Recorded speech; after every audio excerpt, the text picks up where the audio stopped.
testing this tape recorder. Is this tape recorder working? Is this tape recorder working well? 1, 2, 3, 4, 5, 6, 7, 8, 9, 10. Is this tape recorder working? 1, 2, 3, 4, 5. 1, 2, 3, 4, 5.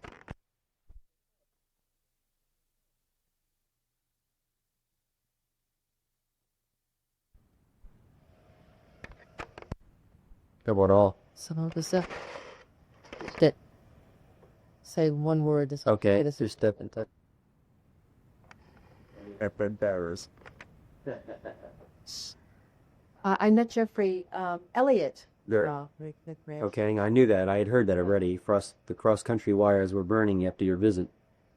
I was very interested to meet him because it seems to me that they're, in the sense that Joe McGinnis and you had so many affinities, you and Jeffrey Elliott are so different. Exactly. Right. No, there's no question. We, if we end up doing anything together down the road, if we actually finish a book project or anything like that, my affinity with Jeff Elliott is I think the guy has tremendous integrity and is very honest, and he tells you right up front where you stand all the time. I also liked his preparation during a Playboy interview. I was just astounded. He arrives, and he told me that he was going to be very prepared. And he takes out this little box and takes out 320 3x5 cards with a question typed on each and went through them. I mean, 1, 2, 3, 20. Yeah. At the end of 6 hours, how is like this, But I was very impressed with his dedication to ferreting out answers that, he could try to make some sense out of. And I was really impressed by that. I did not think it would go any further than that. And then he came back and we talked several times. I find the guy remarkable. I find his work pace. I don't think I've ever met anyone who works as hard as Jeff Elliott. Yeah. And that includes a lot of really almost neurotic physicians, surgical types, who work 22 hours a day fairly frequently. Yeah. But Jeff Elliott, I mean, he has so many projects going at all times that I don't know if he ever takes a day off, ever. Yeah, I talked to him on the telephone a few weeks ago. I asked him about if he's any leisure time. What does he do to have a good time? And he said what he does is what he enjoys. And he said he couldn't think of anything worse than a vacation in Hawaii. That he was sentenced to that. He would somehow try to figure out a project he could do. He's being truthful, Yeah. Not many people would admit that. They would say that, their ideal vacation would be Tahiti or something. But he's just, I think he is what he says he is. He's a writer who likes to produce, and he seems to be really attached to the idea of doing things professionally and ethically, and I like that very much. And so when, it is a strange matching to me. I mean, I would not, this is not a criticism, but he's not a guy that I would ever, go out and have beer with or anything like that. We're very opposite that way. He's much more, I guess, intellectual, and I don't know. I don't exactly know how to describe it. He's formal. I'm not a formal person at all, I don't think. But he is very formal. In other words, he's always, I always have the feeling that he's never going to say Jeff to me. It's always going to be Dr. MacDonald. The whole type of relationship is very different. I really admire his energy and his enthusiasm and his workload, and as I watch him, and I've heard some tapes where he's been on radio and stuff, I'm very impressed with the guy. Yeah. He's, I think, this is just a guess, you'd have to ask Jeff, but I suspect what he sees this project as is really two things. One is, I think Jeff has one of those rare, real commitments to trying to right a wrong. If he senses it's a wrong. Yeah. I'm not trying to make a decision, Pam. I'm just saying my impression is that Jeff is really committed to things. I know he was offered professorships at fairly prestigious universities in North Carolina, and he turned them down. He told me about he wants to be there in this black college. Yeah. I mean, that's a tough thing to do, and that's a major career thing to turn down. When someone comes to you and say, look, we want you at Duke or at UNC, that's tough, but he's committed to doing what he's doing. Yeah. And I'm really impressed with that, So I think that there must be some of that attached to my case. He never says that to me. We don't talk that way. But I'm guessing that he's a little incensed at what he's discovered over his couple of years of investigation. I know that he has warmed up over time to Ray Shedlick and a little to me. And I know that Ray's very comfortable with him now. So I think that's one of the things. The other thing, I think, to be honest, is that I think he sees a way to possibly get out of just pure political science type books and reporting and get into something that has a wider readership as far as a book. That's a guess. He hasn't ever said that. He has never verbalized that, but I would guess that he would like to get into a book or two or an occasional book in which there's real wide general readership. I don't know if it's ever really gonna happen. You know, we're not there. There's no contract or anything like that. But he's been working, and Jerry Potter's been working very hard, and they've done a proposal that has gone forward. So I don't know where it's going to go. We'll see. Over the next probably 6 months are very crucial. Yeah. Because there's so much happening in my case. I think something has to happen in the next month or two, as far as a firm direction. So there's a real commitment by everyone involved if we're going a certain way or another way. You know? Well, my focus is that the civil lawsuit, as you know, and I'd like to know as much as possible about what really was going on with you and the Guinness. Now, one of the questions that I was puzzled by the fact that during that period when you were free, 18 months, why you saw each other so little? Why were you still doing those monologues on tape when you could have been talking to him? Well, I couldn't. I was on bail. I couldn't leave California. But he could have. But he could have come here, and he did just once. I found it a little strange. We talked on the phone about it several times. He kept saying that his best chore, as he put it, was to continue writing the book that would vindicate me. And that's a very pleasing thing to hear. So I always said, okay. I said, but this, the tapes were very uncomfortable to make. His visit to California, where Sherry cooked for him a couple times, and the jogging episodes get all screwed up, and I've been asked this and accused of lying, but I think during that visit, we spent a couple days together. He came down to my condo a couple days. I know we had a lemo one day. He was playing the, sort of a high-powered author thing. And he had a limo one day, but we jogged a couple days. What? A limousine. Oh. A limousine. Yeah. He didn't pay for it, Joe hasn't paid for anything in his life. But someone paid for a limousine, I presume his publisher. And he came down to the house in a limo, and I drove him back to his hotel in Beverly Hills that night. But Sherry had cooked dinner, my girlfriend had cooked dinner and stuff. But he had spent 2 or 3 days down there, and we ended each day jogging on the beach. I think this is the right episode. That's the only one I could figure out. I tried during the civil trial. I was trying to line up everything for Gary very accurately. And it's the only time I can figure out that we could have been jogging for a couple days in a row. And that was the fall of 1981. No, I'm sorry, the fall of 80. The fall of 80, right. Because I had been in prison from 79 to 80, got out in August, and he came a couple months later. That's right. It was the fall of 1980. After that, he claimed to me over and over that basically he was so wrapped up in this writing, that he was so intense and so that he, was this artist that things had to come out. And he included in that's why he wasn't doing other things that he kept saying he was going to do. For instance, go see my sister who was an hour away from him.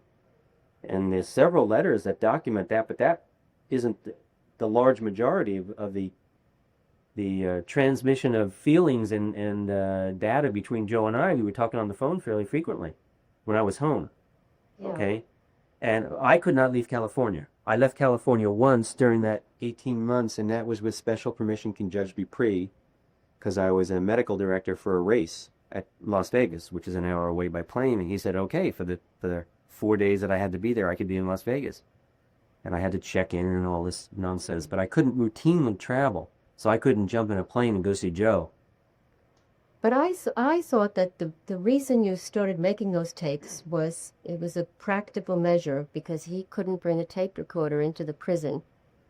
And therefore, that was the way he was going to get this biographical stuff that he had a chance to get because he was so busy with the trial. Is that right?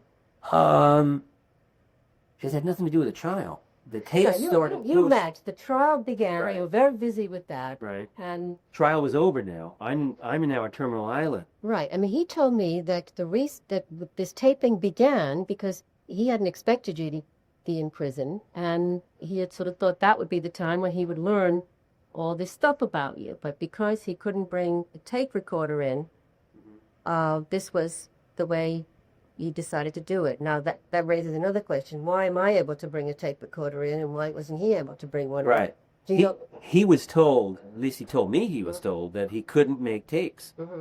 They never told me that, but he had applied, and I had talked to my counselor, and he was told no when he came here with a tape recorder on the first visit. He said to me, I have no way of double-checking that, believe it or not. It's strange. My counselor said that he would check into it, and then Joe arrived, and Joe said they wouldn't let me bring in the tape recorder. So we were not meeting in these rooms, by the way. We were out in general visiting. I don't know if that had something to do with it or not.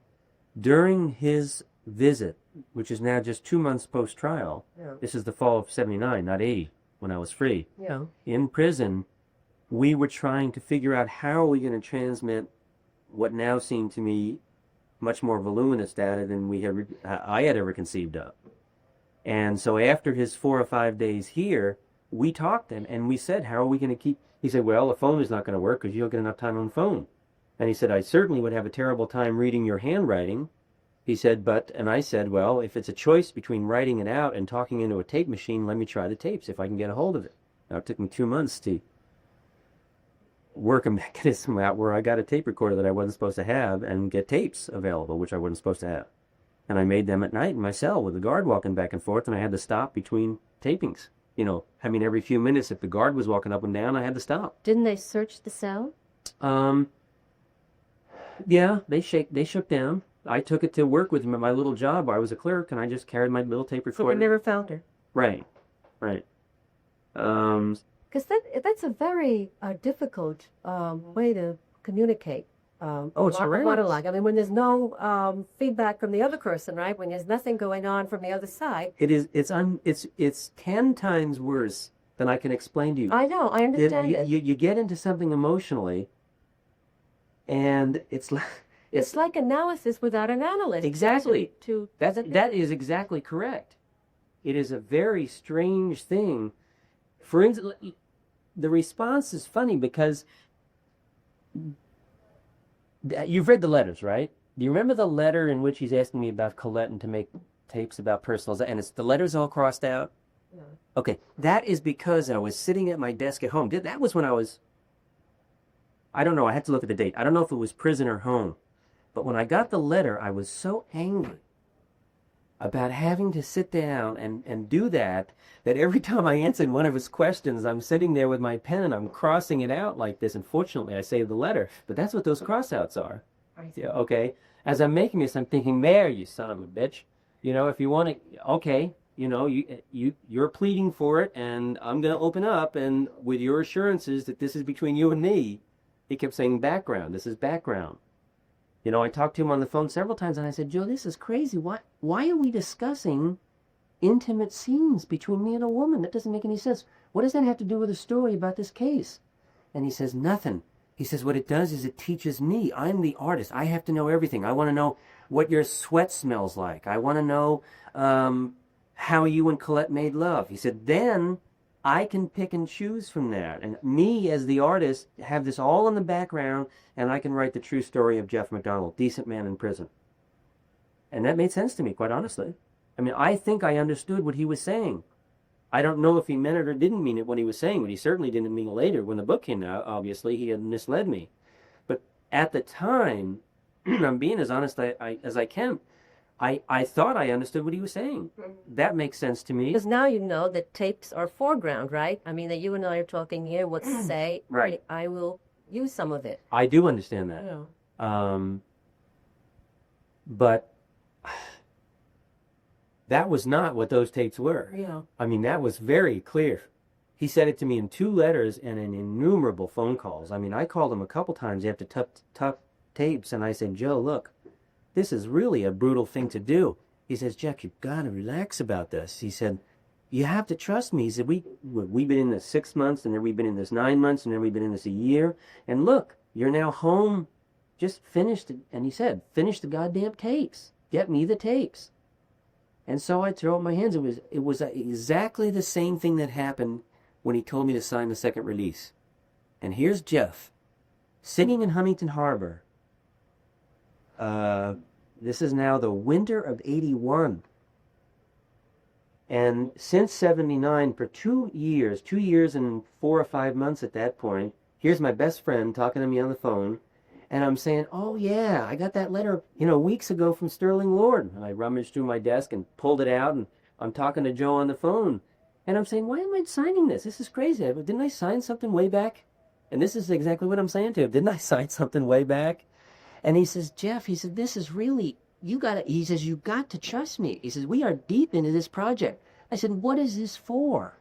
He said, this is so that the movie producer feels secure about the tapes.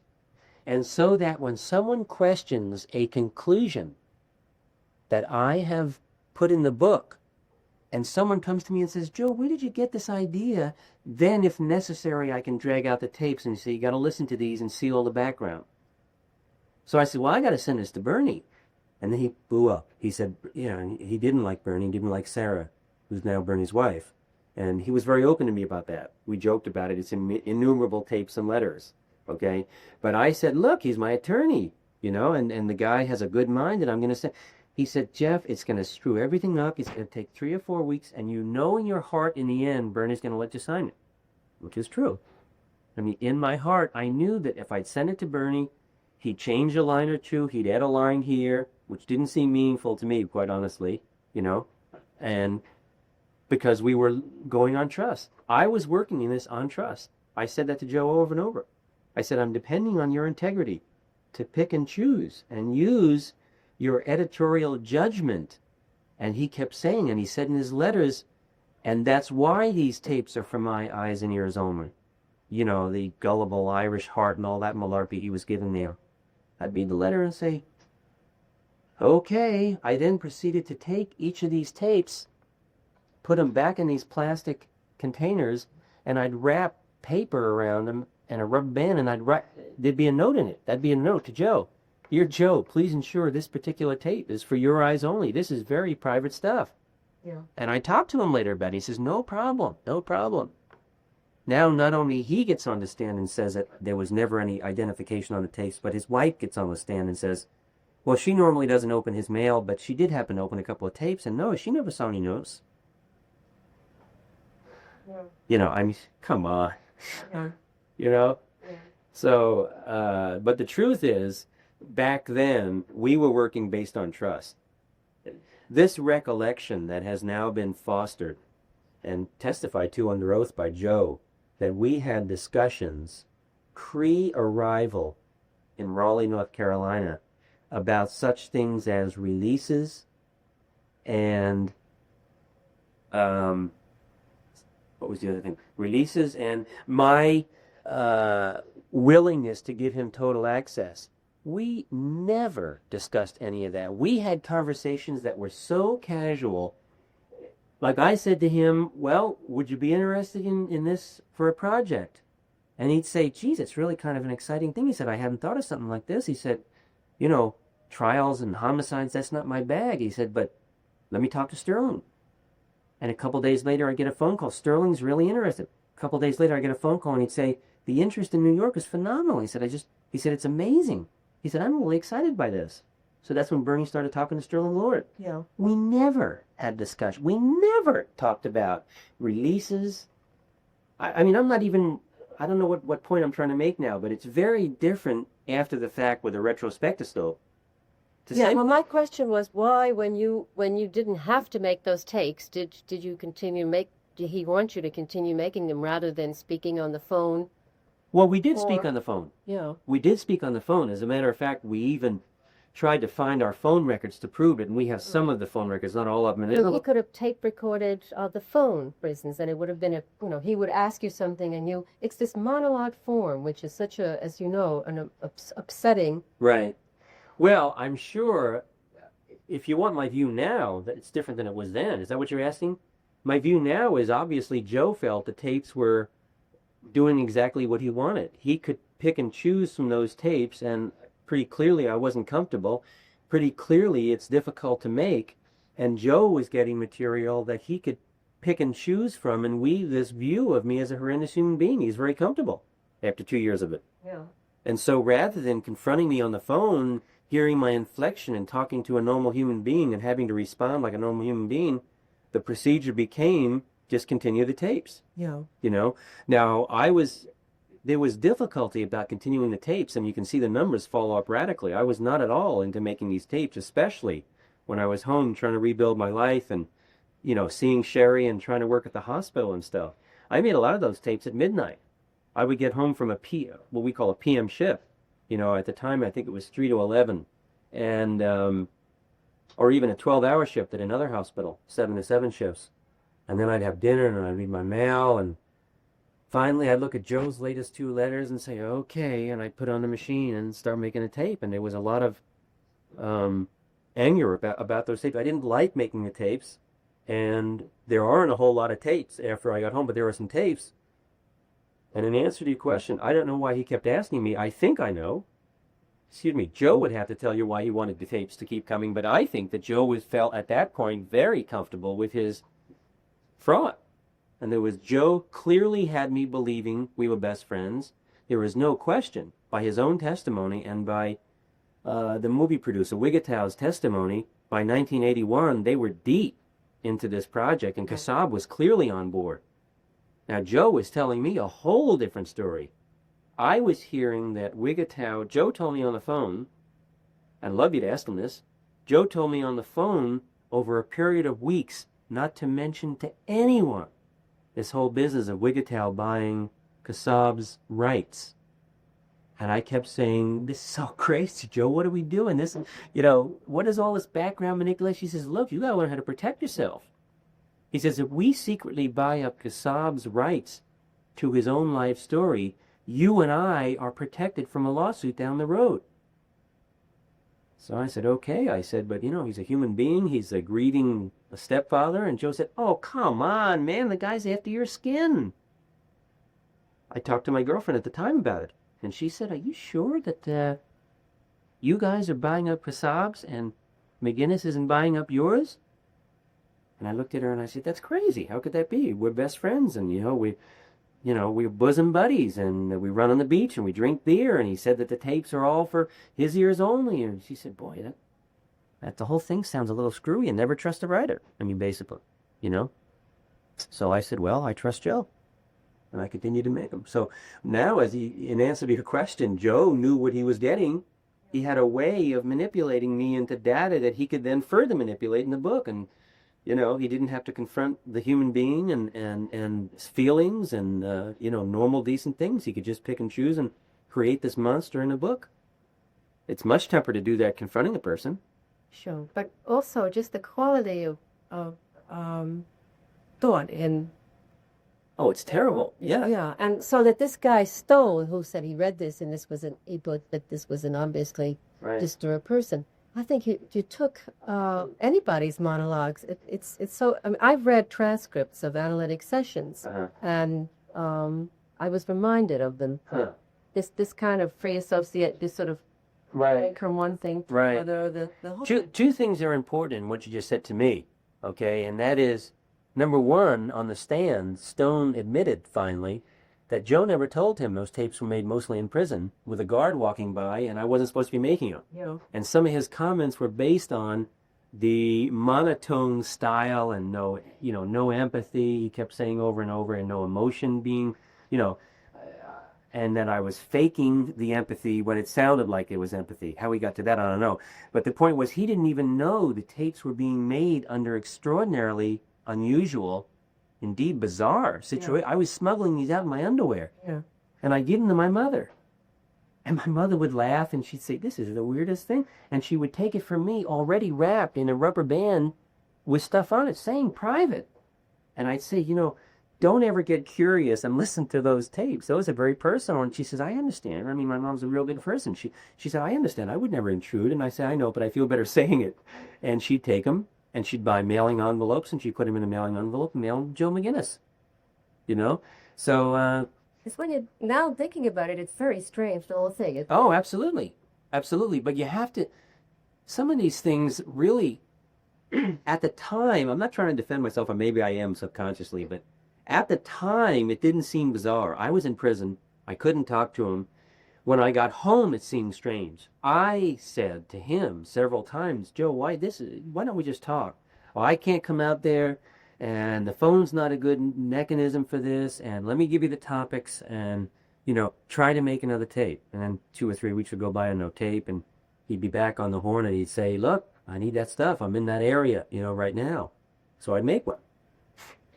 And I just fell into it. Yeah. But, clearly now, it was Joe had erected a mechanism that was much safer for him.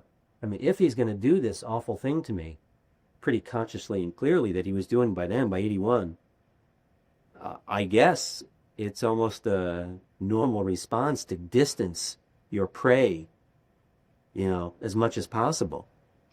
Yeah, once he thought that you had done this, then he didn't want to see you, and he didn't want to play with you. Yes, that's ridiculous. That has... No? No, that's Joe now after the fact. Joe never changed in tone or style up till the day 60 Minutes interviewed me. That is just not so. I don't believe that for a second. There was no fear in Joe. That is ridiculous. He knows it and I know it. He willingly came to my house after trial. He slept in the bed. He drank my wine. We talked. That's after the fact now. That's a defense in a civil trial later on. He's building this fear of me and that he had to distance this awful human being. Joe knew exactly what he was doing all this time. I mean, you can't reconcile all those different things that have come out. That you just can't do it. The letters say one thing. Joe's phone calls verified that in spades. Joe's relationship with everyone on the defense gate, every person, including my mother, was very clear.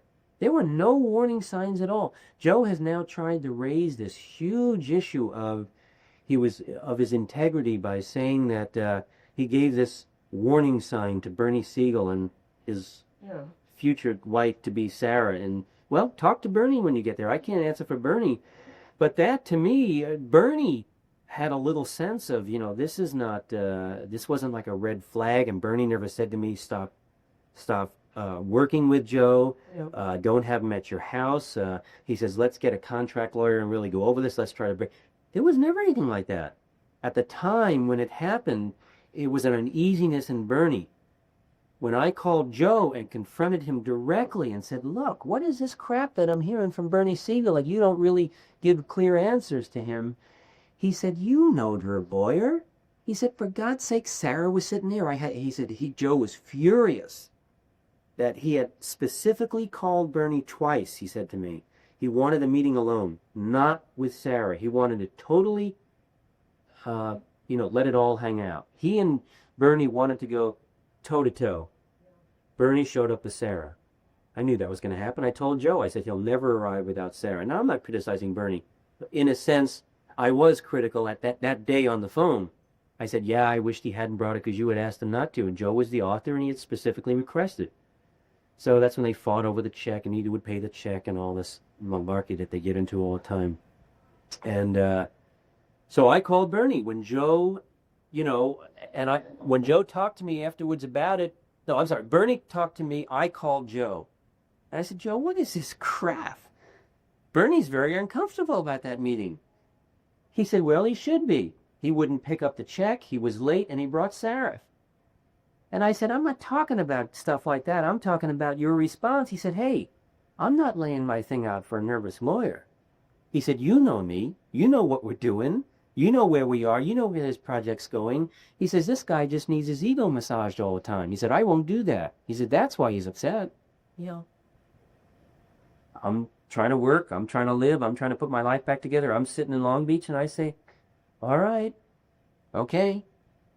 I feel like a fool. Have you ever had an experience like this where you were mistaken about somebody and then were very disappointed in them? Ever in my life? Yeah. Joe is the worst example by far. Yeah, I'm sure it's happened before. But all the things that I can think of are much less and more in terms of shades of gray as opposed to almost a black and white situation where I mean, I've never been so totally off base about that person's basic core personality. You know, I mean, there's, trying to think, I've had disagreements. I've had arguments with other people. You know, it has been, I'm sure, I'm trying to think of an example of a real broken friendship and stuff like that. That's somebody you first thought was absolutely wonderful, and you felt, That this was somebody you would continue to have a friendship with, and then he turned out to be somebody else. Was that? I don't think to this degree, no. I don't think ever that I found a person who I truly thought, I mean, I think in my gut, truly thought was a neat person and an honorable human being, and turned out to be, in my view, very evil. Yeah. I mean, truly evil. In other words, there was a willingness, almost a desire to hurt other people. And now it's so easy to see. Now I can even see those old books, and I have read some of them. Yeah.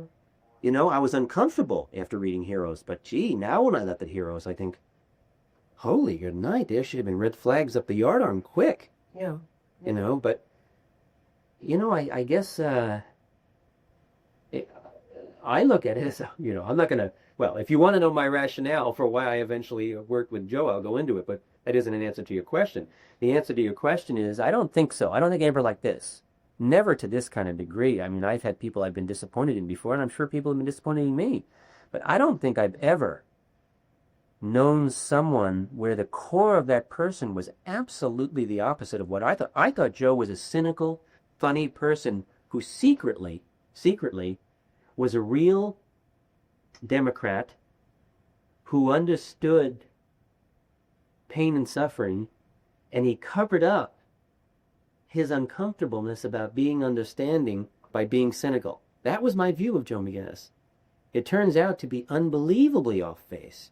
Joe dislikes everyone, most of all himself, but everyone. He likes no one that I know of. Hopefully he loves his current wife and his kids, but I don't know that. All I'm saying is everything that I now know about Joe points to a guy that dislikes everyone, all of the subjects, or everyone around them. He's contemptuous of everyone. He has an arrogance about him, I guess in an intellectual fashion that I'm not sure are justified at all by his own brain power. But I totally missed all that. I thought Joe was a funny, sharp, cynical guy who, beneath it all, there was beating this gullible Irish heart, a nice guy who really understood ethnic minorities, and he was really a secret Democrat who took off on Nixon because of a dislike of that whole persona. I don't think that was it at all. He just found a person he could hurt. He wormed his way into their camp, and he wrote a book that hurt someone. And the times were right for Joe. It was perfect. Yeah. It was perfect. He just hit it right. And I don't think so. Other than that, in answer to your question, I'm trying to think. I don't know of anyone. So you tend to be right about your judgments of people. Well, I don't think I'm 100% accurate. Yeah. I think the core of the person has, I think I'm pretty good. Yeah. I'm not, I mean, some people are more gullible about people than others. I mean, we all know people who are constantly being somehow betrayed because they have put their trust in somebody who anybody else could have told them. I don't think that's me. No. I really don't. I don't think I'm all-knowing, okay? But I think I'm reasonably competent in judging other people. I think I have a sense pretty much of other people. I've been disappointed several times, but a lot of that is case-related because I'm in prison.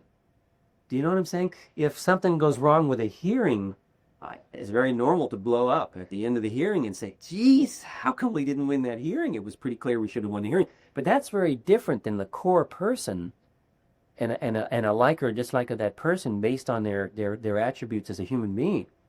I can't ever think of anyone where I've been wrong like on Joe McGinnis. Yeah. Generally speaking, I think that I'm pretty accurate on my friends and my family and people around me and stuff. But, I never met anyone like Joe. But you don't see him at all as a type.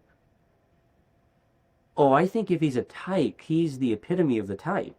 Mm-hmm. I think Joe is at the end of the spectrum, really. I'm serious. I think this goes to the interesting question that you were able to distill into a short paragraph and took me 24 pages or 26 pages, whatever it was that I ended up writing to you. That was a very interesting letter. I don't know if you got my short response to that. Your last letter. I haven't. No, I haven't gotten that yet. But to me, I don't want to say something and be misquoted later on. I'm trying to really be careful. I want to tell you exactly what I mean, not sort of beating around the bush. And I said this last time to you, and then I worried about it, and I wrote you a letter right after you left. So I'm back in that same territory. I have a much greater understanding now of what a writer does. Okay? But I've always known that writers, pardon me, Miss Malcom, but tend to sort of, they do edit things, they do color things. That's understandable. I don't think it's really possible to write without some of that. But that is, as I tried to say in that 24-page letter, I got a little worried about your question, because I was hoping you hadn't misread my prior responses. That is different than a conscious change of what is clearly a fact. Right. Yeah. Okay, I mean, that's right. Your example of the blue sky. I wrote about that in the fly. But Okay. well, but that was. I Okay. thought that was wonderful. That you can say it's a maliciously blue sky or dark blue sky, but Right. you just say it's a black Right. sky. See, that's a very good way of illustrating it. Okay, that's really what I mean by this. In other words, I certainly understand that you have a viewpoint and your magazine has a viewpoint and you're hearing two sides of an issue anyway, and somehow all that's going to be distilled into an article. Clearly there's going to be some coloring, and I may not like everything or, portions of it, hopefully not large portions, but I know that there will be disagreements. There has to be. That's human. That is different than saying something that is untrue and intentionally doing it. That is what Joe McGinnis does. And now that I know him so well, and we had the unfortunate experience of going through a civil trial and looking at his other readings and seeing what other people are beginning to discover about him, this guy sets about his business that way. He doesn't go out to uncover the truth. That is not what he does. He claims he's a non-fiction writer. He ought to claim he's a fiction writer, and occasionally there's a glimpse of some truth. Yeah. There's a big difference there. Why does he categorize himself as non-fiction? I mean, it's ridiculous what he does. He goes out without any real desire to research a project well enough to tell the truth. That's crazy. All that time he was sitting in first in New Jersey in Titusville, and secondly in Williamstown, Massachusetts, claiming he was undergoing this 3 years of research and agony. Look at the research Joe did. Yeah. I mean, Joe, that could have been done in 2 solid weeks. I'm not talking about reviewing documents. That does take time. But the number of people Joe McGinnis saw and talked to, the hours that he actually spent in interviewing and looking into this case, is 2 or 3 weeks. He spent 4 years. What was he doing? He was crafting facts to fit an opinion. He wasn't crafting his opinion to fit the facts. I think the problem there is, I think you do have to accept the fact, and I think by now you probably have to some extent, is that writers have their own agendas. They're not here to, write something that will express what you have to say as best as. But I'm not asking exactly for what I have to say. That's my point in that 24-page. That's a different way of saying it. I'm not, and I never asked Joe to say what I said. No, but you and he will never agree on what the facts are because. But Miss Malcom, he can't say I didn't get offered a residency to Yale, and Right. put it in the book as a nonfiction book. Yeah. He can say, he can discuss my motives for wanting to go to Yale, Yeah. and Joe can have a different view than my mother. Okay, that I can understand. I can't understand how he can consciously review a manuscript and put that kind of untruth in it. That tells you something about the man. Well, I will argue, and I'm playing the devil's advocate I understand here. that. Any piece of work, we all make mistakes. I mean, we get something wrong. And my hunch here is that this is something we need to sloppy about. That's why I called it the unimportant example. Yeah. Forensics example in the case is a different story. I mean, you're also right that the mistakes go in a certain direction, and they follow certain wishes to portray you in a certain way. Every one of them. But I would. We find no mistakes favorable to me. Right. Yeah. I mean, that leads you to an inescapable conclusion at some point. If you have, let's just pull a number out of the air. I'm not saying this is what there is. If you have 40 mistakes in a book, and 40 out of 40 are anti-subject of the book, you're learning something about that author, not so much the subject of the book. Right. Well, that of course, we all are in our work, and what I write here is probably going to have a lot more to do with me than it does with the people. But hopefully, you're not going to say that there was no blood or fibers in the living room. There's a difference. Okay. I would expect you, if there are two versions, there is blood and fibers in the living room, and there isn't blood and fibers in the living room, you will go to a document, and the document says, blood type so-and-so found in such and such a spot, and you look on a map, and that spot is in the living room. You then can't write, there is no blood in the living room. Right. There's a difference. Right. His opinions are opinions, okay? But his facts are supposedly facts in a nonfiction work. Joe said to me many times, I am a nonfiction writer. I tried one novel and it was a disaster. He told me that many times. He said, I am not a novel writer. I am a truth writer. I search out the truth. This was the comfort that I kept getting for all these years. So then, you know, the Yale thing is silly, and I tried to stress that in my letter. That is not a thing that, it only aggravates me because, I guess ego. I got offered that residency. It's a top-notch residency. But then to say that I lied to him, and he uses it as one of his 8 or 9 examples of what he calls pathological lying, every one of those is wrong. In every one of those cases, I was telling the truth. You know, he has concocted a scenario that is awful for me. I mean, I've had thousands of letters, and I can tell you what the people respond to. The false view of my injuries, the false view of amphetamines, the false view of my sexual identity. That's what they respond to. How can he do that? I've seen some of those letters, and they're really very, it's remarkable the way the idea of people writing to somebody they read about and saying abusive things. I was very puzzled by that. I mean, what is the motivation of somebody reading a book and then writing and saying you're... There's one that I'll wake occasionally. I don't know why I try not to do this. I try to meditate and get past it, but I'll never forget this letter. A guy wrote, and he was sitting on the beach in Hawaii with his wife on a vacation, and he says that. He says, I'm sitting on the beach, this is not an exact 100% quote, but it's close. I'm sitting on the beach in Hawaii in front of the Sheraton Waikiki or something, and my wife and I have just read Fatal Vision, and then he goes on speaking of me as though I'm a psychotic monster.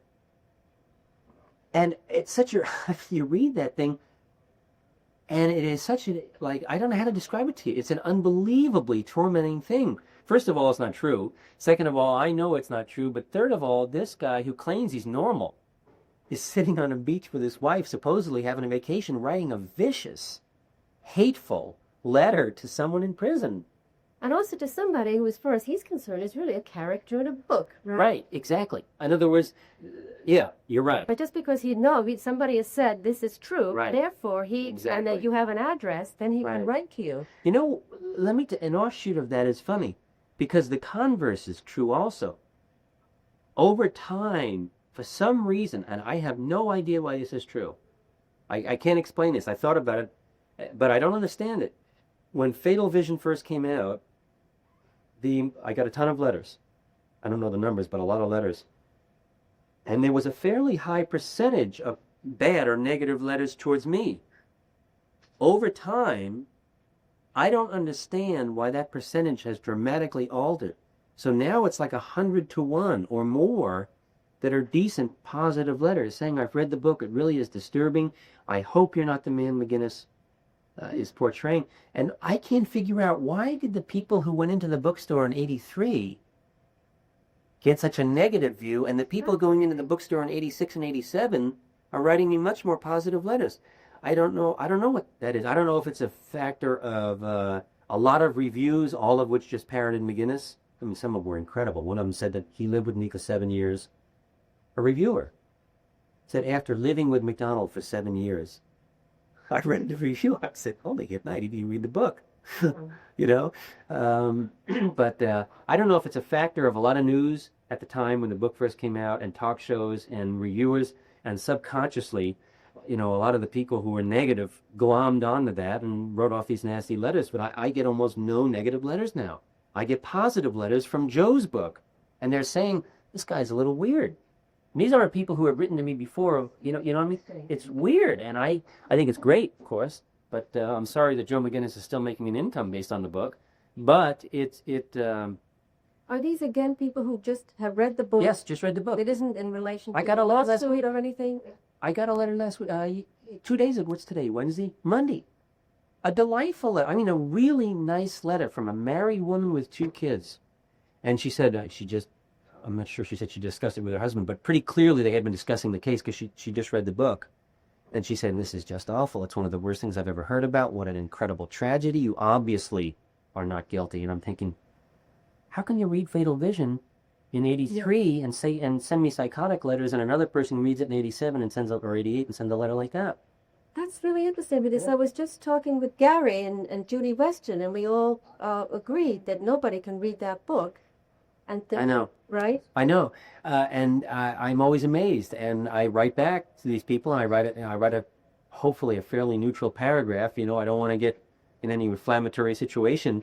So I write back to say, "Thank you for writing. I appreciate the thoughts. It's been a tough 16 or 17 or 18 years, whichever year we're up to."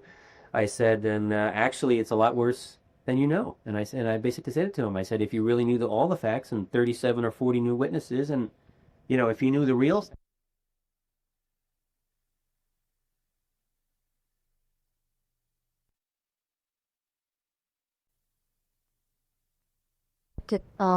I could make a Xerox and let's send it right back to you. Okay. Or Sure. take it you don't have Xerox. No, I don't have to. I don't. But I'll get Gail. I'll get him to Gail, and I'll get her to send you Oh, great. a copy. But she can Some, you want a couple, like just a few, to see what they read like? Yeah, in Sure. comparison to the ones Okay. to some of the ones in the exhibit book. Okay.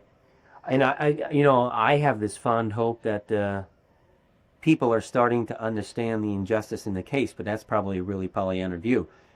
I'm not sure that's what's happening, but it is strange to me that I'm not getting those negative letters. I'm getting positive letters. I'm very interested in that because Okay. Huh. I don't see how anybody reading that book could make you Right. There was a surge, I can tell you from my mailbag, that there was a surge of people buying Fatal Vision post-civil trial. Oh, I mean, I don't mean here in California. I mean, you get letters from Minnesota and Idaho, and I don't know where this one's from. I forgot. But it was a very delightful letter, and these people are just nice. They're nice people. You can tell. Do they refer to the civil trial? No. No. Almost never. Now, people who have written in the past do. I get more letters from people that say, "God, I just saw that you won a lawsuit." And they always say that. It's not really a win in the lawsuit, it's a settlement, but they don't say settlement. They say, "God, I'm glad you finally beat McGinnis. I've been following this for 5 years or 10 years or whatever. And, I'm really pleased to see that." I don't have a single negative letter about a settlement, not a single one. Not a single negative letter. Deep in my heart, I hope that people are starting to understand that my fight is a real fight and that McGinnis has a false book. I don't know if that's true. That's what I'm saying. I'm trying to be cautious, and I don't want to overstate something here. I'd love that to be true. I don't know if it's true. But maybe over time, his thing is losing its impact. And people are being a little more careful. And I think, of course, as time goes on, more and more cases that have been badly mishandled seem to be coming to light. I don't know if it's because I'm looking for them, but it sure seems like the Linnell Jeter case, for instance. I hear about this in letter after letter after letter. Linnell Jeter is the black engineer in Texas who was put in prison in Texas, in the state system, not in the federal system. And he was claimed to have, I think, committed a robbery at a 7-Eleven. And 7 white engineers at his firm had testified that he was at work that day. And he never left the building, but he got convicted anyway, okay? 60 Minutes did his segment, and 2 months later, he was cut free, basically. And the prosecutor was, they finally found some witnesses who identified other people, and there was a remarkable resemblance between Linnell Jeter and the other person and something like that. But he's now free. But it was a big case about 2 or 3 years ago because of the 60 Minutes thing. And I must have gotten 400 or 500 letters that mentioned, keep fighting. One of these days, you're the next Linnell Jeter, And he's now working in Dallas and happy with his family again and stuff. So it's interesting that I'm getting those and not getting the negative ones now. And I don't know really what's caused the change. There's always little bits and pieces about the case over time, but I don't have any, I think, real hope that everyone understands that I passed the polygraph and the other side is flunked and the evidence is now clear, and there's all these witnesses and they admit their guilt and people see them going to the house and coming from the house. I don't think the public really knows that, but I think there's a different sense from my letters, from my mailbag. No. Okay? No. Now, there's another less positive scenario, and that is simply that people who are negative to me, it's lost the power of immediacy. The book is not new anymore. It's been on the book, on the thing. So the people who are really negative, well, he's in prison, so what, Whereas before it was more in the news about refiling my appeals and stuff. Do you feel there's maybe a different readership now? People who are reading in libraries rather than people who buy? Well, there is some of that. I do get that occasionally. I always feel badly with Fatal Visions being stocked in libraries. And I always feel like writing to the library and saying, at least put it in the fiction section as opposed to, I really do. I have this tremendous, it's incredible that thing is so, what's really funny? It's sold in some stores in the novel and fiction section. Yeah. And I'm sure it's a mistake because it's supposedly nonfiction, but I love to hear that. I get letters from that all the time. People will say, I went to the bookstore in Cheyenne, Wyoming, and we couldn't find it at first, but we finally found that it was in the novel section, and I always laugh when I see that. I always think, well, maybe the bookseller wasn't so dumb. Maybe in that store put it in the column after looking at it himself. I don't have any hope that that's real. I don't know why the letters have changed, but I'm pleased. It certainly is unbelievably distressing to get those letters. I'm telling you, there's a lot of them. So, the real psycho ones, the ones written on like greasy brown paper bags, and that's what was coming in 83 and 84. Those don't bother me. That to the extent that one does it written by a person who clearly is a member of society and has a job and has a family and kids. Because he's teaching other people that, and he's supposed to be a person who has some discrimination. And yet he's sitting on the beach writing this vicious, almost psychotic letter. Yeah. But he's not an obvious psychotic. I don't mean that. This guy probably goes to church, probably twice a week, as a matter of fact. But he's willing to say this to another person based on the writings in a book. Yeah. It's phenomenal to me, but it's very disturbing. It's very disturbing. Maybe it got to you, though. Oh, it's awful. Yeah. It's terrible. It's a terrible feeling. I've told, Gary was trying to get from me numbers for civil trial use. What were the numbers? I said, Gary, I don't know. For years, I threw them in the wastepaper basket. I sent you occasional examples after you got in the case. I said, I can't really give you numbers. I said, but I can tell you this. 500 good letters, rightly or wrongly, do not wipe out one bad one. I don't know why. I don't understand that. Sure. I remember just the fab book reviews, not the good ones. I'm sure. And that rankle. Right, I'm sure. But it really is true. Now, I've gotten some extraordinary good letters that really stuck with you. The person clearly had agonized, wondered even if it was proper to write, and gone through some sort of their own intellectual process. And in some cases, to be quite honest, were simply offering compassion as opposed to true belief that I'm innocent. Whereas some of the others were writing, saying, look, this is nuts, man. There's no reason for you to have done that. It just doesn't fit, and I don't believe it, And so they were talking more about my true innocence. But in both those cases, I have gotten some very powerful letters that really stick with you. And I sent them to my mom, where at the time, like when Brian O'Neill was chief counsel, he got a bunch of those, because it makes you feel good. Yeah. You know, I've shared some of those with other people on the defense team even. I don't mean I circulate them among 50 people, but like Gail, if she's working real hard, every once in a while I'll send her one and say, see, you know, we're getting somewhere anyway, because it really does change your whole day. Yeah. But generally speaking, the bad ones seem to have more power. I don't know if it's just a function of the concentration of the venom, you know, but it really gets to you. It gets to you. I no longer feel that I have to fight my case with everyone I meet. Now, obviously, I'm doing that now with you. You know, you're writing an article. Okay, so as you said and hinted in your letter, obviously I have an agenda and obviously you have an agenda. So I am arguing my position. I don't do that anymore. No. Generally speaking. In other words, in the old days, post 79, for the first couple of years, it was crucial that I answered every single letter and tried to document everything. And after you do it for a while, I mean, I'm talking about 500 or 1,000 or 2,000 times. That's a lot. Yeah. But it's going to be very baffling and confusing because these people lying on the beach in Hawaii are writing a letter to a person they read about in a book, right? This character in a book. And you don't believe that's you. Right. And yet the letter arrives in your hands and you read it and then you, this other person, you see what I mean? Yeah. It's, well, I guess that's part of the shattering impact. In other words, they are reinforcing McGinnis's view, and it tells me that they are accepting the view, and then they're continuing to republish it to others. But I don't know how, it's deeper than that even. There's a core involved somehow. I don't know, it's a nasty, awful feeling to get the letter. I have a hard time explaining that to you. I don't even know what I'm trying to say. But it is. I'm not sure what I'm trying to say Yeah. either, but I feel that there is this big gap between the person who McGinnis, the one who appears in his book, Right. and the person who you are. Right. But sure, you're a writer. You're aware of that gap. That isn't what the people out there feel. Right. They believe that the person And in they the all- letter is the same person that they And an unusual consistency in these letters is that they say to me that they've gotten inside my mind through McGinnis.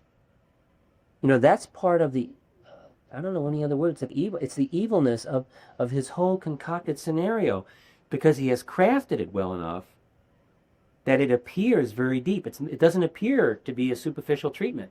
Sure, it's very powerful. Right. What we do, and Right. What I'm saying is sometimes things are written that aren't quite so powerful. Joe is clever enough and good enough at his craft to make it powerful. That adds to the pain. To everyone who's injured, that triples and quadruples the pain. You know.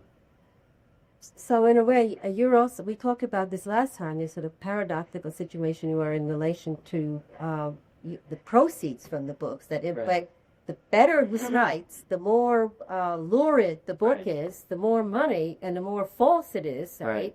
The more money you are Which is likely to why get. which is why I felt a tremendous relief out of proportion to the amount of our settlement. I mean, I was really on cloud nine for a while. Okay, until I looked around me and realized I'm still in prison and my mom is still sick and I haven't gotten home and I'm not actively practicing medicine. You know, until reality really inserts itself again, I felt really good for a while because there was a total divorce from anything associated with this sleazy character McGinnis, including profits, including blood money, including money written, money that was being gathered from material that was false and written with malicious intent. I mean, all of that's tied up in that. In other words, when we got the settlement, a lot of my friends were and said, geez, $325, that doesn't pay you back for what he's done. I said, I know, but I feel great. We're done with McGinnis. And you're getting it from him, you mean, rather than from the proceeds of the Yes. book. Yeah. Yes. See. At least That doesn't work for you. Right, exactly. And I would no longer be getting checks from the Sterling Ward Agency based on a book telling this stuff, this junk, this, malicious, awful stuff, including a lot of lies. So, I mean, the only laugh I ever had over this issue from 1983 on was many comments that passed between myself and my attorneys relative to at least the income from the book is going to eventually allow me to vindicate myself. And in a sense, it's a tremendous irony, and there's a lot of justice in that. In other words, if I eventually win my freedom, and I've done that based on money from McGinnis's book, it's almost a payback. Yeah. Is for what he's done, for increasing the barrier to me going home and to be vindicated to false information. And we think he's tremendously increased that barrier. Okay? So for me now to be able to go back and get the investigators going, get the lawyers going, and get back into court and eventually win, which I'm going to do somehow, some way, someday, okay? To do that based on money from Fatal Vision is one of the few ways that the circle will ever be completed. And there's irony involved in that, and it's actually a fairly delicious feeling that Joe McGinnis is going to be responsible for me being vindicated, in a way. Not completely. Yeah. Okay, the facts are more important, and the effort by a lot of people is more important, but it's really kind of funny in the end that McGinnis's book and the fact that he withheld monies due me is really complicated. I see, but it's a tremendous irony, you know. Exactly. He's withholding money from me in fraud. He's really defrauding me in a lot of ways. In the false information, first of all.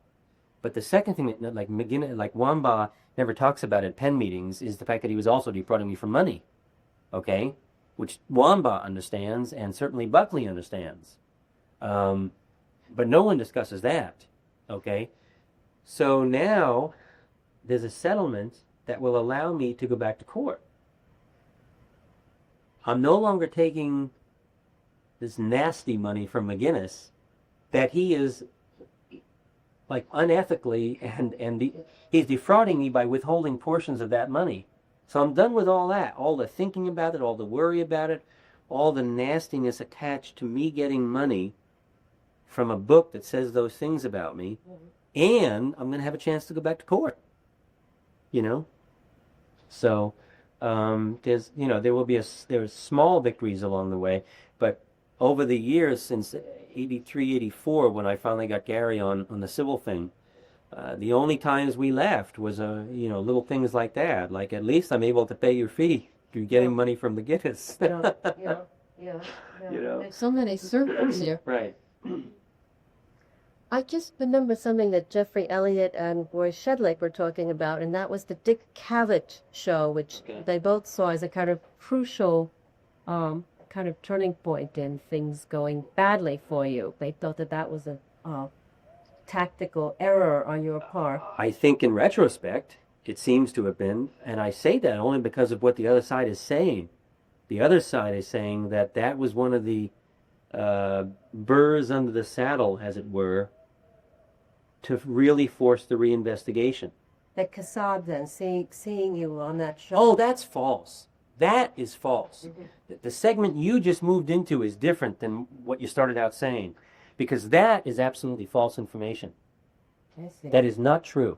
Well, I'd like to know about that. Okay, that is totally false. That is another one of these legends in the case, as I always refer to them now. It is absolutely groundless. It is false information. Kassab knew exactly what was going on. I talked to him once or twice that day. I talked to him the next day. He was pleased as punch. He said, "You really socked it to him." He was totally involved in that. That Dick Cavett Show was set up by three people: Bernie Siegel, Aled Lowenstein, and Freddie Kassab. That's who set that up. There was, you know, Kassab acts now like he turned on the TV and suddenly there's MacDonald on the TV. Freddie was totally involved in that. I was in New Hope, Pennsylvania, trying to maintain my sanity by going on runs and building a swing for Danny, who they now accuse me of abusing.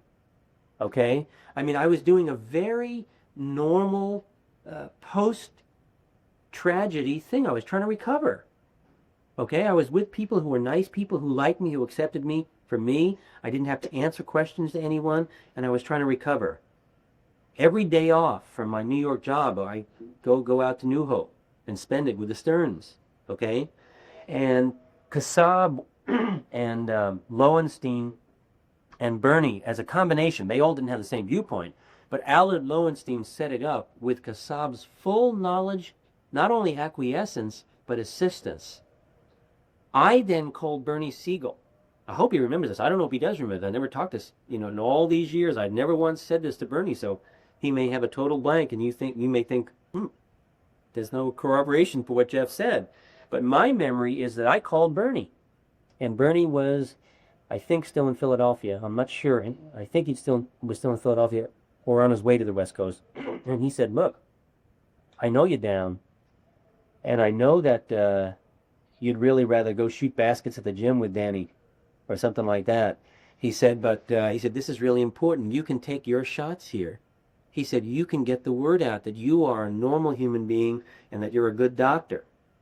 And those things are important to me. Yeah. And I was angry at the Army. There's no question. It wasn't even really the Army. It was more Ivory Shaw Rebner. And, it was more focused on exactly what did happen. I think I was pretty clear, as a matter of fact. It wasn't a general rage at the Army or government or the United States. It was specifically about what happened to me. Okay, there was some investigation that morning in the first 2 hours, and by then we knew that. Okay, so I said, look, Ernie, this was post-Allard Lowenstein episode where he and I were already beginning to pull away. Okay, that's another story if you want to hear it, but we were already beginning to separate and go different ways. And he said, but this thing is the kind of important thing. You can take a shot once or twice, and then basically you can say no to Freddie for this craziness, this coming into your job site and wanting to take you to lunch and have drinks there. And I said, Freddie, I'm a physician. I don't drink at lunchtime. Or you have 5 or 6 or 7 heavy martinis, And by the end of that, let's go to North Carolina next week. And I'd say, no, I'm not going to North Carolina next weekend. So this was already building at the exact same time. All this stuff was happening simultaneously. So I called Bernie, and he says, you should go through with this. He said, this is the big thing. He says, plus Lowenstein set it up. And when a congressman goes out on a limb for something like that, you'd rather. As a matter of fact, Lowenstein and I even had a call, and he said, Jeff, don't back out of this. He said, Lowenstein set it up with Cavett. Right. Yeah. I don't know who personally made the phone call, but the 3 people who were deeply involved and who eventually got to me were Kassab, Lowenstein, and Siegel. Okay, now Kassab already didn't like Siegel too much, so I doubt if this was Kassab talking to Bernie. It was Kassab and me, Kassab and Lowenstein and I, and Bernie and I. And maybe Bernie called Lowenstein, but I doubt it even. They were both very frenetic creatures, and they're not the kind of people who connect quickly on the phone. It was always 10 calls to get Bernie and 20 calls to get Lowenstein type thing. So the message I got loud and clear was, this is a great chance to really strike out and say, look, that was all wrong, okay? And it was a chance to force a reinvestigation, which we at that point naively believe would be done by the FBI, okay? Now we're told in Joe's book, and from interviews that the prosecutors in my case have given newspapers, that night or the next day, CID people in Washington put new investigators on the case. I see. Yeah. You understand what I'm saying? Yeah. But Kassab's version now is like my wounds. It's exactly the same thing as the wounds. The facts at that time were very clear. We were friendly. He was happy that I was going on Dick Cavett. He was glad that I took pot shots. And that was our attitude. Our attitude was, you don't like it? Tough. Go reinvestigate the case and look at the truth. And we were trying to say, look, this man was wrongly accused. He didn't do those horrible things. He's a grieving, normal, decent human being. That's what we were trying to get out, that message, so I could go practice medicine and rebuild a life without facing this in whispers the rest of my life. Yeah. Bernie's theory was that there was always a necessity to get out what we consider to be the real view, because I have to live a life, and so does my family, so does my mom, everyone around us. And that it was a legitimate thing to do. It wasn't a lust for publicity. It never was that. Yeah. That was not what that was. And I did not want to go on Dick Cavett. That's what's so weird about all this. God, when I read that segment in the book, it was like, holy good night. How can you do this? Because the facts were fairly clear. One of the first people I talked to was my mom. And she says, you know what the terror, she was saying to me, you know what the terror in my heart is, my mom's heart. You know what the terror is to me? And I said, no. She says, your nervous smile. She says, McGinnis is so clever that what he has done is taken something that he knows, and everyone who knows you know, is that you do have this nervous smile, and you always look comfortable. You always look like you're doing great. You know, people would say to me for years, God, it's amazing how you get through this, how you got to the grand jury, and how you got to this. Amazing how you look. It's third week in trial. And inside I'd be saying, you know, screw you. I'm the one not sleeping. Yeah. I'm the one with the night wiz, but I have this capacity to always look reasonably okay. So my mom said to me after this whole thing came out in the book, she said to me the terror in her was that McGinnis is so clever that he could even take things like a nervous smile and turn it into a whole different thing that it wasn't at all. Have you seen the tape? No, I've been trying to get it. I actually finally got to the place where they keep Dick Cavett's Right. programs. Right. And I got to the producer, and it turned out that they gave it to the Justice Department. Joe McGinnis had a coffee at trial. Just ask Dan Cornstein. And then they asked for it back, and Dick Cavett erased it by mistake. That's not true. It may be true, but we saw one at civil trial. We saw it. But nobody in your We don't. None of us have it. No, yeah. no. But Dan Cornstein brought it in and handed it to someone, and they played it. Yeah. We saw it at trial, so I know they have it. So they're lying if they tell you they don't. Have you heard the whole story about it being shown at trial? I heard. Was it actually shown, or was it just? It was shown. Yeah, it was shown to the jurors. No, not to the jurors. It was shown in what's called voir dire. Yeah. The judge, and the only reason we asked for that was because we never seen it. Yeah. Neither side is allowed to produce evidence in front of the jury that the other side isn't aware is coming. That's one of the rules of the game. I never get afforded that. In my case, with Murtaugh, criminal, but I'm a rare bird. Most people who go to court see all the evidence on that both sides have. That's the rule in this country. That's the law. That's what the Brady case is. When you hear about Brady material, that's what Brady material is. You're supposed to be given everything that's pro or con. Okay? Well, they just destroy everything that's pro me, and they don't show us the con stuff. Okay.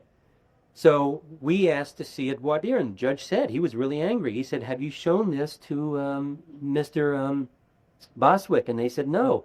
And they said, well, I'm not going to let you show it to the jury. You know the rules. And they said, okay, then we'll show it in the courtroom voir dire, begrudgingly. So Gary said, what's this going to be like? I said, Gary, I have no idea. I've never seen it. I have no idea. I said, all I know is what Joe McGinnis wrote in the book, and I've been feeling bad ever since. I said, I know what my mom says. And he said, what? He said, she says that I have that nervous smile, but anyone who knows me knows it's me. And there's nothing wrong with the tape except that people who don't know you are going to say, God, why is he smiling? You know, that's points in the face. So I sat there, I kept getting lower and lower thinking, oh God. And it's a very terrible thing. They showed it, and we get about 2/3 of the way through it. Gary looks at me and I look at him. It's over. He leans over and says, what do you think? I says, I hope the hell the jury gets to see this. He says, so do I. Yeah, it wasn't so bad. No. It's absolutely not at all what you read in the book. Mm-hmm. I looked at Gary and I said, that son of a bitch. He said, I agree. I said, that is incredible. He said, I agree. He said, I want the jury to see this. So what happened was, I'm paraphrasing, okay? I don't have in my mind exactly the legal steps, but there was a tiny opening, and Cornstein withdrew that thing so quick. He said, well, Your Honor, he said, well, if we're short of time, it's no problem. He says, we just won't show this.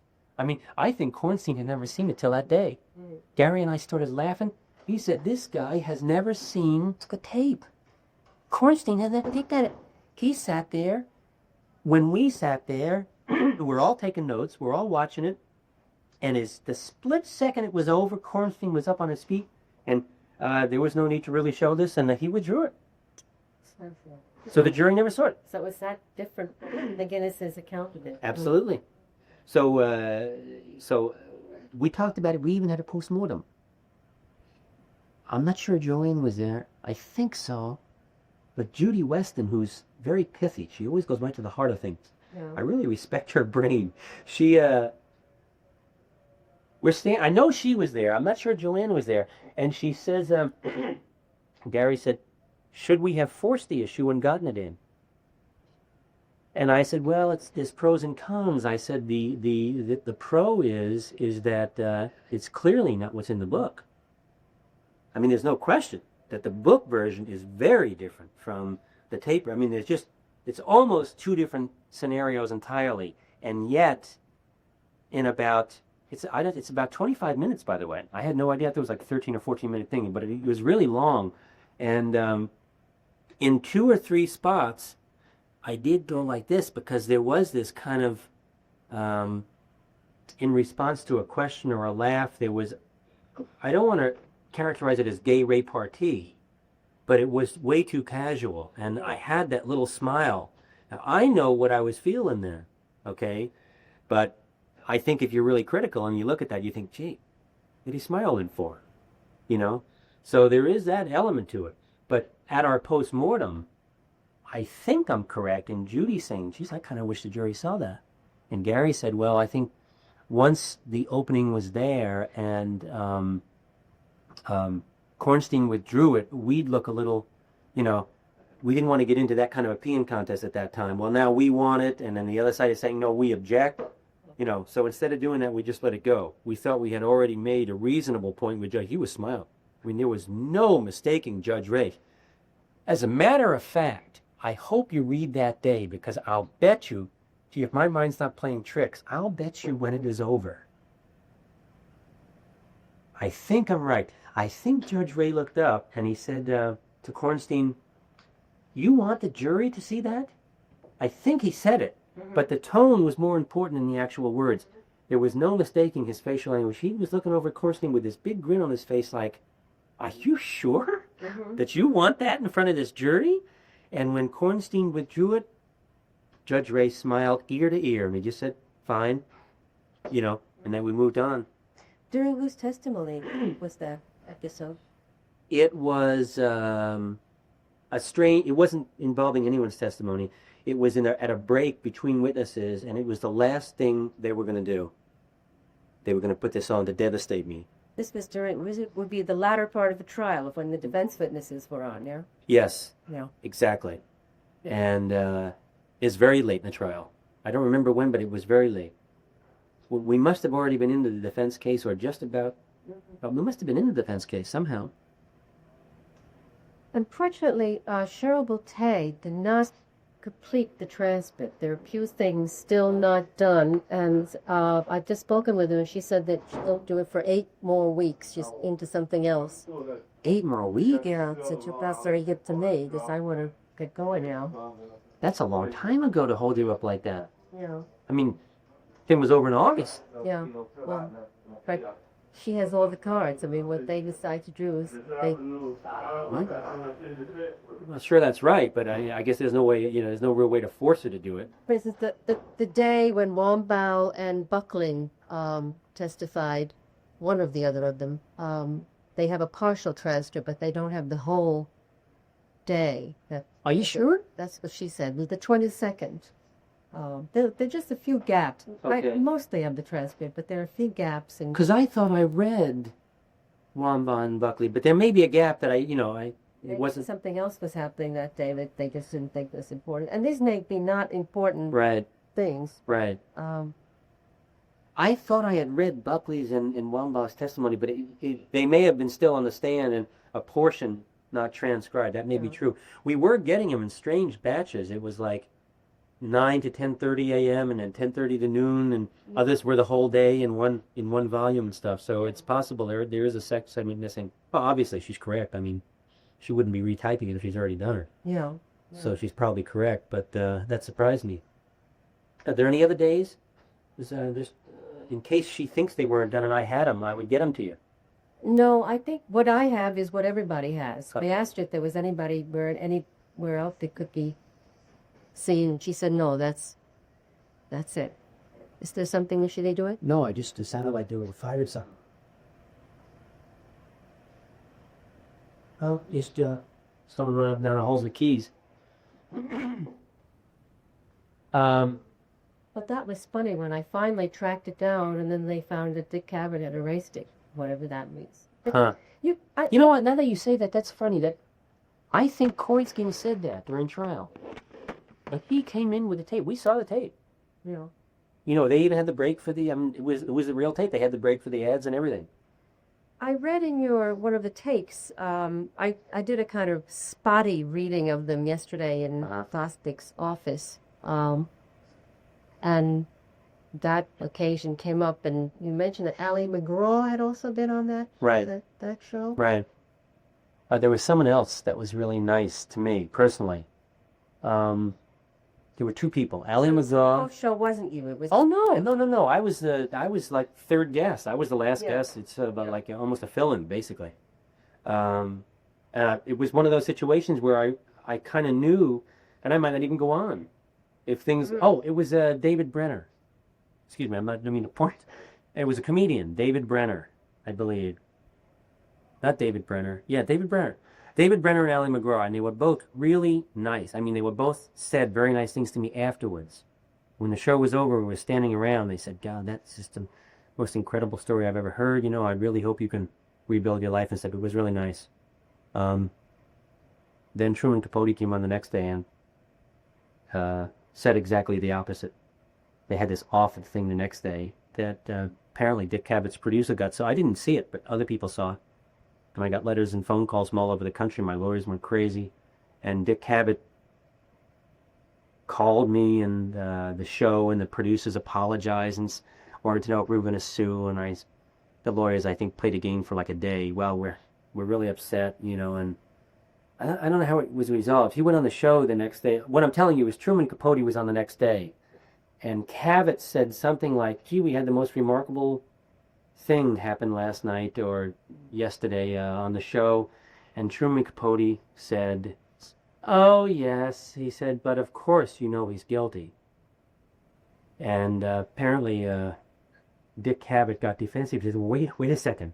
That's not something maybe you should be saying on national TV. You know, the guy was just cleared. And apparently the first we heard of it was we got a telegram from the Dick Cavett producer that night at my mom's address. It was a telegram from them the next morning saying, please call us immediately, you know, we want to talk to you directly. Don't do anything reckless. Don't, you know, basically don't call your attorneys.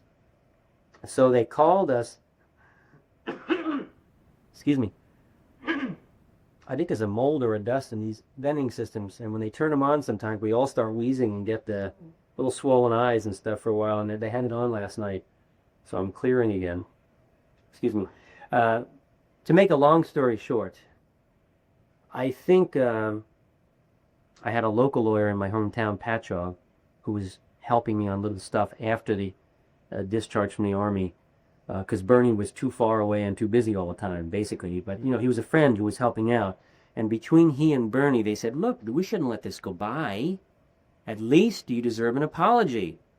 And this is when I was trying to work and try to stay out of New Hope and try to stay away from the Casabs and Long Island and going to the grades and stuff like that. I says, look, I really don't even care about that. You know, who cares what Truman Capote said? Yeah. To make a long story short, and it's one of these long stories, which is not worth telling, I eventually drive in on another day, 2 weeks later, to the Dick Cavett Show for the sole purpose of getting an in-person apology from Truman Capote. He was there personally, and He was there personally. and he said, "I'm sorry." Yeah.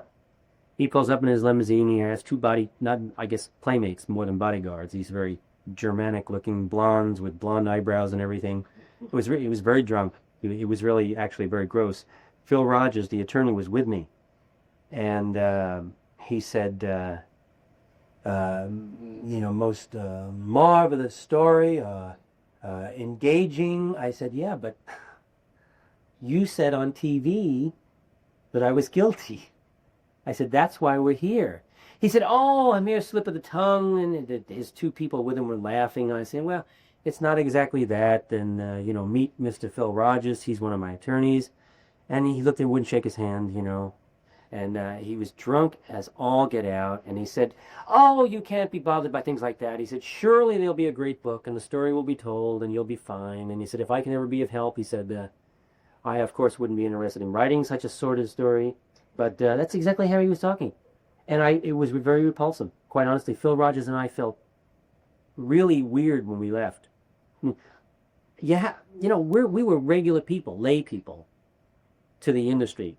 And there is this strange seductiveness of being called by Dick Cavett or the producer or saying, come into New York and Truman Capote has to apologize to you. We can't let this stand. It's not the kind of thing we want to hear about six months from now. So I said, Bernie, this is crazy. I don't want to drive into New York to see Truman Capote. He said, need the apology. So I drove in. And, he has this fish soft hand, and he shakes my hand, refuses to shake Phil Rogers' hand, and tells me it was a sordid story, and of course he wouldn't be interested in ever telling it, but someone will, and that way your story will really get out. And don't worry what about it he said on TV. He really didn't mean it. And I looked at Phil, and Phil says, well, it's, I guess, an apology. It's sort of his apology. And I said, okay, thank you very much, and we left. But we both were driving out to Long Island that night. I was staying at my mom's then. And we felt terrible. We felt sleazy. It was weird. The whole thing was Extraordinary occasion. Oh, it was weird. It was very bizarre. And I told this to Joe McGinnis. And if you'll notice, in Joe McGinnis's transcripts, which are very carefully typed, only to include sections that he wanted typed, it's amazing to look at what he's left out of his transcripts. I mean, it is phenomenal. It's a point Gary never could make a trial, and I kept on Gary several times about it, and he kept saying it's not the kind of point the jury can focus on. He was pointing more on specific incidents. To me, I think Gary was wrong on that. It's not a big thing. I'm not saying that Gary blew anything, but we had a very big difference of opinion on that because I got so upset by this that we had someone else retype all the tapes. So we have two versions of transcripts. Christy Schuler versus the Joe McGinnis. I think Gary tried, but the way that, trials are not a static thing. It's a very moving, changing thing every day, and it just never came to pass that we had a clear way to get in that part of this fraud is so clear if you would line up the two transcripts, the transcript Joe worked from and the transcript of the tapes, which are different. Yeah. Well, this is that whole question of what was called the outtakes in the Westmoreland trial, do you remember? Yeah. It's not exactly the same thing, though. Because, well, it is. Yes, it is. It is an outtake problem. What he didn't use. Right. But it's so clear because he has told his typist he has one-sentence summaries that, if typed, would be 5 or 6 pages. And it's always a topic favorable to me. That's what's amazing. Well, it will be interesting to see that pattern. It's all there, and I have a document. Gary has it, and I can even get you another copy of Gary. Judy can find anything. But there is a document that has been prepared for our purposes that lines up the two sets of transcripts, and it is very easy to follow. There is a page that compares each tape, Christy Schuler's version and Joe McGinnis's version. So it's 31 pages long. You follow me? Yeah. Because there's a page for each tape, at least. Actually, there's several pages for some, so it's actually 35 pages. But Judy can give you that in a second, or I can get it sent to you. But it'd be easier if Judy... That would be very interesting to have a few illustrations. Oh, yeah. It's just incredible. It's not incredible. Now that we see what he did, it's just part of the program. But he didn't delete anything everything he deleted was like sort of central to issues that he later talked about in the book. My relationship with Bernie Siegel. He basically X'd out page after page after page. Didn't even want to discuss, didn't even want to hear it, didn't want to review it, I guess. But someone did because there's one sentence saying Bernie Siegel, like 0139 to 0273, the tape marker. No, I see. So then when Christy typed it out, we have 5 additional pages inserted right there in the transcript. Okay? more enlightening to you, for your purposes, is to look at Joe's handwriting on those transcripts. There are several, and there's a document that I prepared that Judy can hand to you very quickly and easily, that gives you the page number and the meaning of every one of Joe's handwritten notes in the margins. They're phenomenal. I mean, it is phenomenal. Joe clearly was lying on several things, and he knew he was lying. He says it in the book, in transcripts. For instance, talking about the timing of the visit to the Washington Square apartments, the episode that he portrays where Colette and I made love on the couch. Okay? And he makes me out to be a pathological liar because on a tape I told him that it was freshman year in college. Yeah. And they didn't get the apartment till that summer. So the Thanksgiving had to be the sophomore year. Well, on a later tape, after I had done the chronology, the first tape's made with no chronology.